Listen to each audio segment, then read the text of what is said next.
দর্শক, এই বিষয়ে খবর জানাতে সরাসরি যোগ দিচ্ছেন সহকর্মীরা। প্রথমেই যাচ্ছি নাহিদ প্রিন্সের কাছে। নাহিদ, আপনি যে এলাকায় আছেন সেখানকার চিত্র কেমন দেখছেন?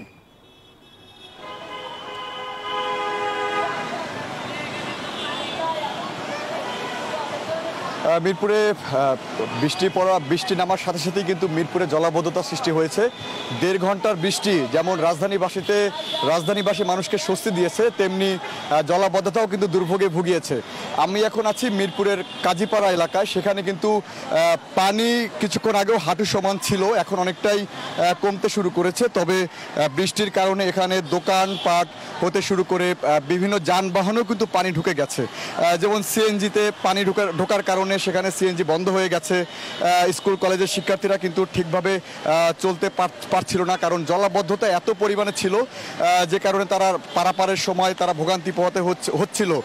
এছাড়া শেওড়াপাড়া, কাজীপাড়া এবং মিরপুর 10 তিনটি এলাকায় কিন্তু প্রচুর পরিমাণে জ্যামজটের সৃষ্টি হয়ে যায়। আগারগাঁ থেকে মিরপুর 10 পর্যন্ত এক লাইনে গাড়ি চলার কারণে প্রচুর জ্যামজটের সৃষ্টি হয়।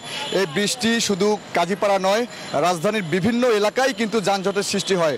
আমরা নিউ মার্কেট ঘুরেছি, মহাখালী দেখেছি এবং মিরপুর 1 অঞ্চলেও আমরা ঘুরেছি। সেখানেও কিন্তু এই বৃষ্টির কারণে জলাবদ্ধতা সৃষ্টি হওয়ার কারণে কিন্তু মানুষের একটি ভোগান্তি সৃষ্টি হয়েছে এবং সেই ভোগান্তির ফলে যারা জনজীবনে অনেকটাই অস্বস্তি নেমে এসেছে। কারণ যারা চাকরির সুবাদে যারা বাসা থেকে বের হয়েছিল, যারা কর্মজীবী মানুষ যারা ছিলেন, তারা কিন্তু বৃষ্টির কারণে অনেকটাই আটকে যায় এবং সকাল 7টা থেকে 9:30 প্রায় 1.5 থেকে 2 ঘন্টার যে বৃষ্টি, সেই বৃষ্টিতে কিন্তু অনেকটাই জলবদ্ধতার সৃষ্টি হয়। আমরা যদি দেখাই যে দোকানপাটের যে বিষয়টি, সেটিও কিন্তু মানুষ এখন পরিষ্কার পরিচ্ছন্ন করছে। এবং আমরা যদি একটু কথা বলি যে ভাই, কি পরিমাণে আপনাদের দোকানে পানি উঠছে যদি বলেন।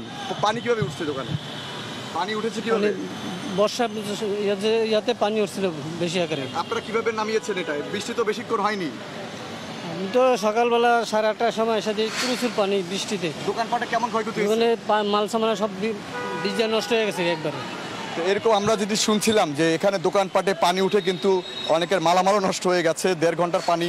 এখানে এলাকাবাসী যেটি বলছে যে পানির কম মানে ম্যানহোল বা পানি যেখান থেকে নামে সেই ঢাকনা, সেই পাশের কিন্তু জায়গাটি খুবই মানে নোংরা পরিবেশে থাকে এবং সেগুলো পরিষ্কার করা হয় না। আবর্জনা থাকে, পলিথিন থাকে। যে এগুলো নিরসন যদি করা হয় তাহলে সেক্ষেত্রে পানি নামার বিষয়টি অনেকটাই পরিষ্কার হয়ে যাবে। বৃষ্টিতে জলাবদ্ধতায় কষ্ট করতে হবে না।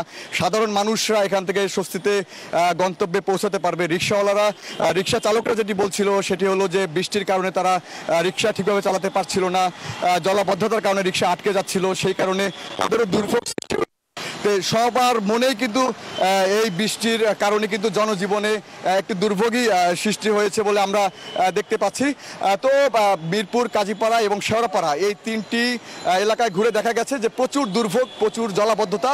তো এই ছিল আমার কাছে সারা সর্বশেষ কাজীপাড়া থেকে। নাহিদ, আপনাকে ধন্যবাদ। দর্শক, মিরপুর থেকে যুক্ত হয়েছিলেন সহকর্মী নাহিদ প্রিন্স।